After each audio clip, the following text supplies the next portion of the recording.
A 60-foot sculpture that was supposed to be the centerpiece of the new San Pedro Creek Cultural Park could be on the chopping block. Eyewitness News reporter Sue Calberg has the details of an engineering obstacle that caused the price of the public art project to double. The San Pedro Creek Culture Park on the west edge of downtown opened May 5th, and it is an oasis in an urban jungle of concrete.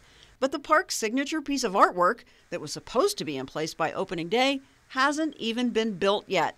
Plethora was supposed to be a 60-foot tall inspirational image at the Headwaters Plaza. He thought it could be constructed with aluminum, and then obviously when the engineers started looking at it, they realized it needed to be stainless steel because it was going to be subjected to the elements. Citing safety concerns, they reduced the monument size from 60 feet to 45 and made changes to make it structurally sound. If this is moving forward, it's going to move forward in a very safe condition. County commissioners had allocated approximately $750,000 in tax dollars, but now the price has doubled to $1.5 million. The San Antonio River Authority leadership team is evaluating what to do next. Raise additional private dollars, or maybe come up with a completely new idea. Right now, we already have people that want to get married there. To learn more about the project, at KENS5.com, there's a link to the park's website. Sue Calberg, KENS 5, Eyewitness News.